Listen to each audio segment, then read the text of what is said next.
Bon, faut qu'on parle.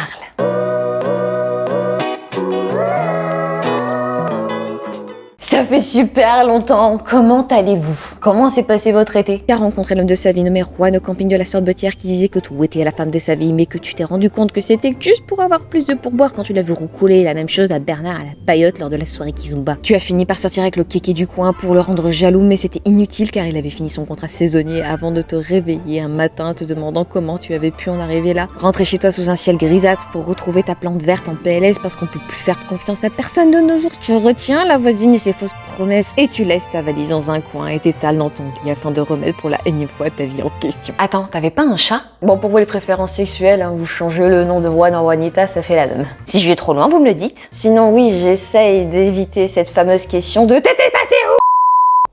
Alors, on va reprendre depuis le début parce que cet été a été une belle inspiration pour une vidéo sur la gestion du poids. Dans un large spectre parce que ça touche surtout à l'état d'esprit face au poids, à la nourriture et aux facteurs extérieurs. Vous avez souvent une question qui revient, c'est comment gérer face aux vacances, à la famille et tout ça. D'habitude, je vous réponds toujours la même chose, c'est-à-dire qu'on apprend à gérer, on essaye de pas culpabiliser et on impose. Mais qu'en est-il quand vous n'avez plus le choix pendant une longue période, comme un accident handicapant, une grossesse, une grosse période de stress ou bien alors encore un déménagement. Car oui, vous le savez, j'ai déménagé, ça se voit. Et pour ceux qui me suivent sur Insta, vous le savez, je suis partie de Corse pour aller sur le continent. Oui, on dit continent, c'est une île. Enfin bref, vous l'avez compris, je suis partie d'une île pour aller sur le continent et en termes d'acceptation de ce qu'on peut pas contrôler et des choses pas très plaisantes dans la vie, j'ai été servie. Surtout par rapport à mon corps et à mon alimentation. Comme beaucoup me l'ont dit dans les commentaires dans ma dernière vidéo, vous le savez, un déménagement c'est chiant.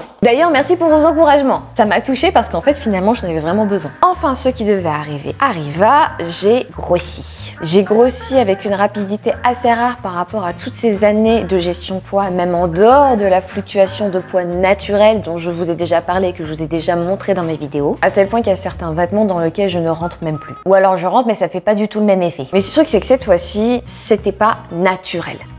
Et c'est là que la bienveillance et le travail sur soi est important quand on a un vécu avec son poids, avec son corps, un certain vécu. Car quand on a cette relation au corps et au poids, on a tendance à penser que lorsqu'on aura maigri, on ira mieux. C'est faux. Si tu te fais harceler, si tu as appris quelque chose de pas top ou alors que tu as raté tes examens, est-ce que tu as envie de te rajouter ce stress supplémentaire qu'est la gestion de ton poids? Personnellement, je pense qu'il faut lâcher prise. C'est pas le moment pour chipoter, t'as bien d'autres problèmes à régler à ce moment, à cet instant T. Pourquoi on dit instant T?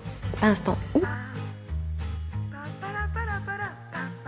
Je sais, c'est plus facile à dire qu'à faire, mais justement, je l'ai fait. Je suis partie de Corse pour aller sur le continent. Ça veut dire quoi? Ça veut dire que j'ai dû appréhender la chose, devenir secrétaire à mi-temps, déménageuse, démonteuse et monteuse de meubles, femme de ménage, employée de la déchetterie, vétérinaire, garagiste, bouddhiste parce que t'as perdu le cache du moteur de ta voiture sur l'autoroute, pas le temps d'aller au sport parce que t'es trop occupée et que t'es crevée, sans parler du fait que je me suis tapé un nombre beaucoup trop important de restos, d'au revoir et de gros repas sur le chemin, car en comptant les coucous à la famille et les aires d'autoroute, même en faisant attention, mon chéri m'a vu pleurer pour la première fois sa vie parce que je ne voulais pas manger. Moi. Pas parce que j'avais peur de grossir, non, juste parce que j'en pouvais plus. J'avais l'impression d'être une oie qu'on gave. J'ai même refusé d'aller au resto alors que c'était même pas moi qui payais. Comme quoi tout le monde peut arriver à apprendre à écouter sa faim et à ne plus manger autant qu'on mangeait autrefois lorsqu'on avait un problème avec la nourriture. Et les restos, on va me dire oui, on peut gérer, mais vraiment énormément de restos, même si tu fais salade et tu manges quasiment jamais de dessert, au bout d'un moment, lorsque ton corps n'a pas l'habitude de manger autant, comme moi, je n'ai plus l'habitude de manger autant,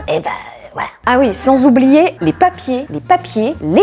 C'est quoi ce monde où il n'y a pas de centralisation automatique des informations de base des gens? Enfin bref, j'ai frisé le burn-out. Et surtout, j'ai conscience d'avoir quitté ça.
Et même si ce corps a pu résister pendant un certain temps à la prise de poids, il fallait pas s'attendre non plus à ce qu'il le fasse pendant 2 mois complets. D'ailleurs, dites-moi si je me trompe, mais je crois qu'il y en a certains d'entre vous qui ont déjà dû paniquer face à une certaine prise de poids et une certaine rapidité de cette prise de poids. Alors maintenant, ce que je vous propose, c'est qu'on change la donne ensemble. Mais surtout, commençons par une prise de conscience réelle avec une phrase qui m'a toujours beaucoup aidée et qui, dans ce cas-là, m'a beaucoup aidée. Ce n'est pas définitif. Être bienveillant envers nous-mêmes, comprendre qu'on ne peut pas toujours tout contrôler et surtout comprendre que commencer toute action dans la panique n'est pas forcément bon pour nous est un pas en avant et un point de départ. On ne peut pas changer de corps sur le long terme et définitivement si on ne change pas d'approche et d'état d'esprit. Donc on laisse passer, on se concentre sur ce qu'il y a de plus important dans notre vie, on met un peu d'ordre et après on voit. Je ne sais pas pour vous, mais moi je n'ai jamais réussi à perdre de poids en ayant ma tête dans mes soucis et surtout en étant omnubilée par mes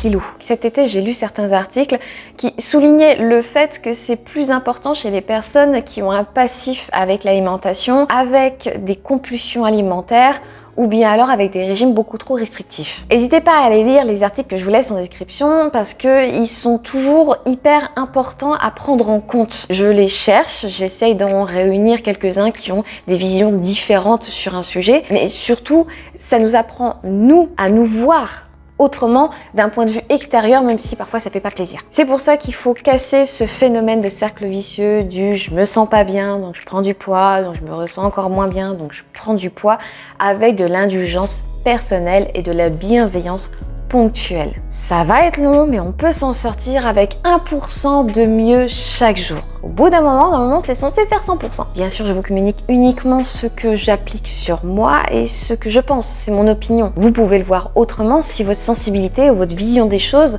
vous semble différente pour votre vie et pour votre bien-être. En plus de ça, une fois que l'orage sera passé, tu n'auras pas forcément envie de reperdre ces kilos ou les reprendre, peu importe ton objectif. Tu te verras peut-être aussi autrement. Donc là, c'est la rentrée, c'est la reprise, c'est une période de changement et bien plus qu'au jour de l'an, c'est une période de renouveau. Principalement parce que tu n'as pas 6 shots de vodka dans la tête qui t'aiderait à ne surtout pas tenir tes résolutions. Alors, si vous le souhaitez, on va faire ça ensemble. Je vais essayer de vous transmettre un petit peu plus de concret, beaucoup plus souvent. Je vais continuer à vous bassiner avec les études parce que j'adore ça. Mais surtout, on va commencer par ne pas faire ce que j'ai fait à l'époque, qui était une grosse erreur. On va s'occuper de notre mental. Donc si tu es d'accord avec ça, n'oublie pas d'appuyer sur ce petit bouton like qu'on vous demande toujours d'appuyer, mais c'est pas pour rien. Si tu veux connaître la suite et ne pas louper des vidéos qui t'aideront peut-être à te sentir mieux, abonne-toi. Et sur ce, je vous dis à la prochaine. La burrata, là, ça porte bien son nom, hein, ça m'a bourré tout l'été. Mais t'en mets une entière? Les ministères ne communiquent jamais entre eux, pourquoi? Surtout faut pacifier, hein, ça reste du fromage. Bon, à la rigueur du fromage.